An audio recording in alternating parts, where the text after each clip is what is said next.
Salmon Run has 6 rare weapons called Grizzco Weapons. They're basically weapons that were illegally modified by Grizzco to make them totally overpowered. They're clearly much stronger than normal weapons in this game and have a lot of fun and interesting attributes. So far, we've had 2 golden rotations, which is when only Grizzco weapons are available, and quite a few regular random rotations where only one of them was available along with all the regular weapons. I've played these powerful weapons quite a bit now, so in this video I will be putting all the Grizzco weapons in a tier list and explaining my reasoning for their placements, because while they're way stronger than most regular weapons in this game, they're by no means unbalanced or broken. They all have their own strengths and weaknesses that I'm gonna talk about in this video. With that being said, let's start off with the lowest tier.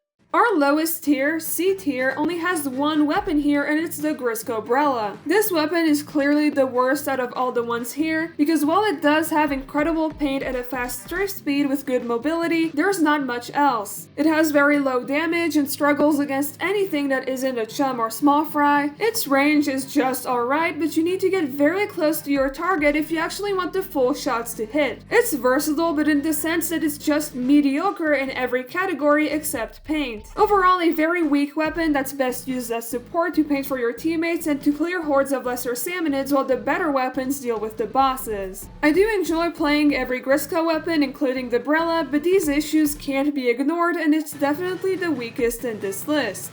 Then we have B tier with only one weapon again, the Grizzco Charger. This is probably the most middle of the road weapon here. It's fairly good, but it doesn't have enough to be considered great. Its major strengths are the fact that it has an instant charge while having the range of an E-liter. However, its damage is pretty bad, doing 200 damage per shot, and its ink efficiency doesn't help with that since you can only get 7 shots out of an ink tank, meaning that it takes about 30% of your ink to kill one Cohawk. The Grizzco Charger definitely isn't as weak as the Brella, but it's not great either. It is really good to practice trigger control though.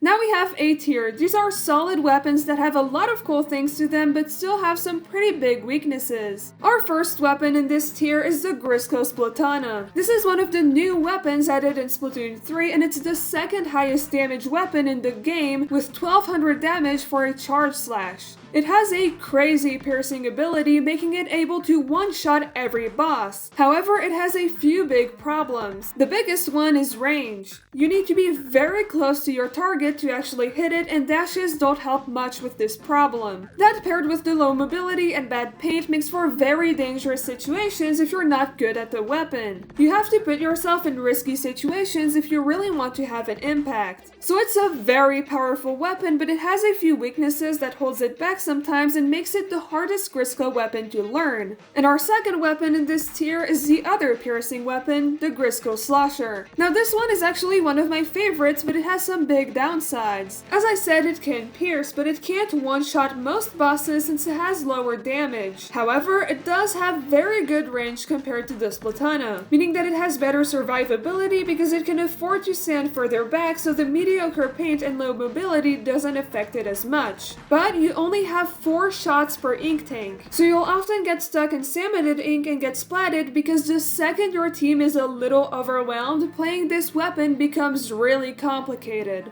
Both of these weapons are great even if they have a couple big issues. Being able to pierce through armor with these weapons is genuinely the coolest thing ever, and I hope that one day we'll get a more mobile and ink-efficient piercing weapon because I feel like it could be really fun.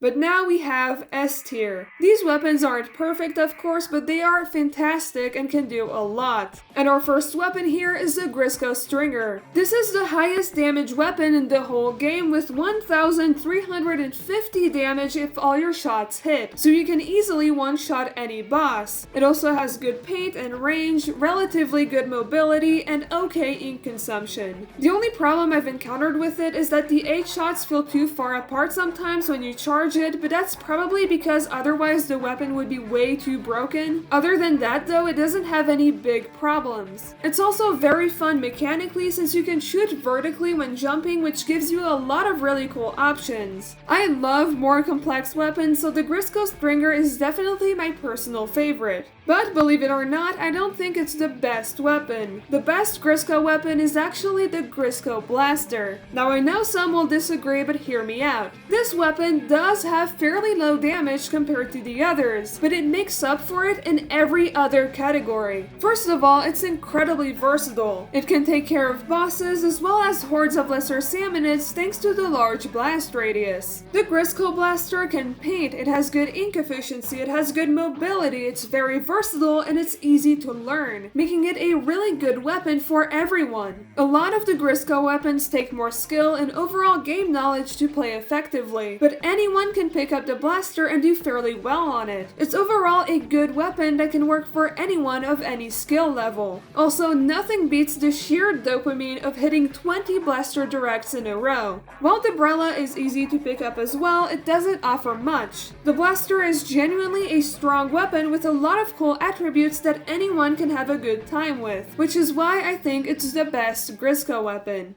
Personally, I love all these weapons, but it's hard to deny that some are just better. Admittedly, at first I hesitated for the blaster because of its low damage, but I ultimately decided to put it in S because of how good it is in all other categories and also how accessible it is. I love the harder weapons, but I'm glad we have easier but still good weapons for players who might not be as insane as me. Anyways, let me know in the comments what Grizzco weapon is your favorite. Don't forget to like and subscribe on our way out, and I hope you have a fantastic day.